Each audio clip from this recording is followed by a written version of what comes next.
Bonjour à tous, je m'appelle Nathalie et aujourd'hui je vais vous expliquer comment faire un WhatsApp virtuel en utilisant l'ImaGuide. Donc en premier lieu, on va commencer en appuyant sur le bouton Importer un STL. Je vais sélectionner le modèle supérieur. Je vais sélectionner Prothèse dents. Nous avons plusieurs librairies de dents, des dents courtes et des dents longues. Voici l'icône du plan de référence virtuel qu'on va utiliser pour faire notre WhatsApp diagnostic, donc notre WhatsApp virtuel. Nous avons les couleurs des dents selon le guide de Vita. Si je sélectionne maintenant de la dent 1.3 jusqu'à la dent 2.3 pour faire donc, le WhatsApp virtuel, et je clique sur Ajout automatique, le programme ne nous laisse pas faire cette action-là. Donc en premier lieu, ce qu'on doit faire est appuyer sur l'arcade, donc l'icône de l'arcade pour créer un plan de référence virtuel. Je vais positionner mon modèle en fonction de la photo à gauche et je vais sélectionner supérieur et la photo de l'arcade supérieure en mettant 3 points occlusaux. Je presse, je sélectionne ce bouton-là et je peux superposer donc ce plan-là sur mon modèle supérieur. Je vais cliquer sur la roue de ma souris pour rendre transparent le modèle et je vais déplacer les points rouges pour superposer les dents virtuelles sur les dents de l'arcade supérieure.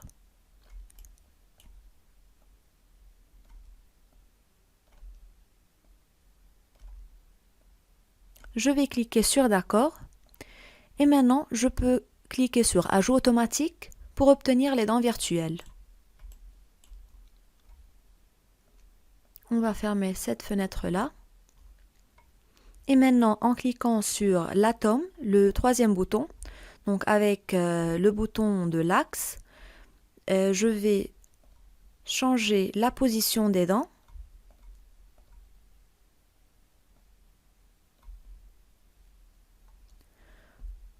Donc je peux cliquer sur CTRL et changer l'axe des dents. Donc avec la flèche rouge, je peux changer la position des dents.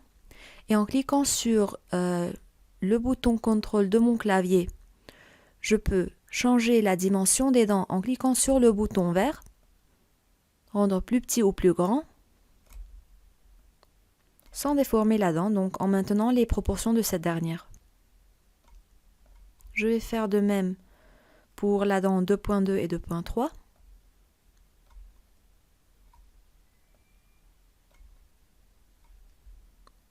Je clique sur CTRL, je change l'axe de ma dent, je peux changer la dimension. Voilà.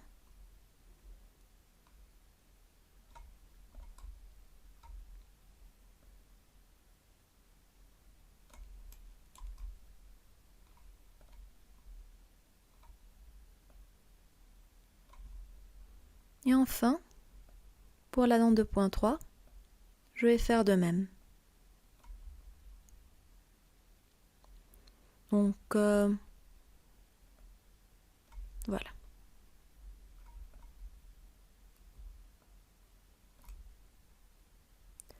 Nous avons là 3 options. Donc, je peux continuer en faisant de même pour la dent 1.1, 1.2, 1.3. Je peux éliminer ces dents-là. Et je peux, en cliquant sur le bouton droit de ma souris, je peux dupliquer cette dent même ou je peux choisir l'option du miroir. Donc, en cliquant sur cette dent et en sélectionnant la dent 1.1 et l'atome, je peux changer la position de cette dent. On peut faire la rotation de cette dernière.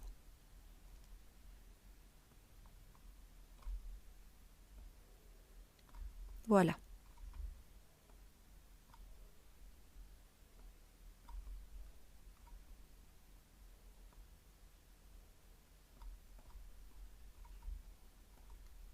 Je sélectionne la dent 2.1.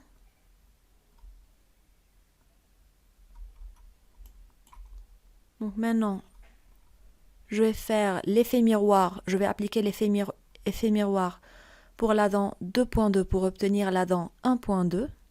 Je sélectionne la dent. Je vais changer son emplacement.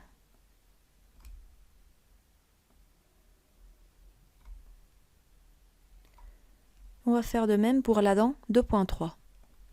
Effet miroir. Je peux sélectionner la dent.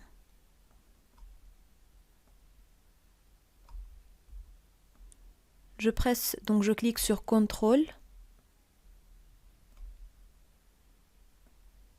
Voilà, et je change la direction de l'axe. Donc, ayant terminé ça, bouton droit, et je fais l'union. Donc, on peut faire quelques modifications de plus. Je peux cliquer sur le troisième atome, donc, et je peux cliquer sur Sculpt. On a plusieurs options. La option d'étirer une partie de la dent, d'añadir, donc d'ajouter, d'enlever ou de faire la superficie.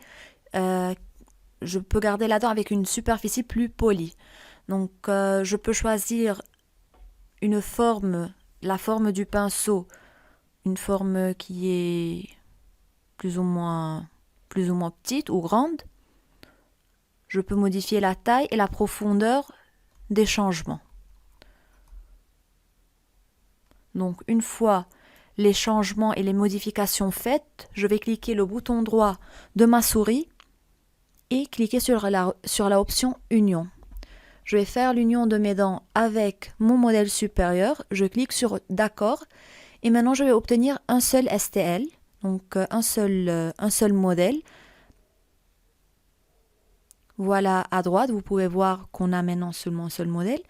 Et maintenant ce modèle-là, je peux le fermer et le préparer pour être imprimé avec une imprimante 3D pour pouvoir réaliser le mock-up en bouche.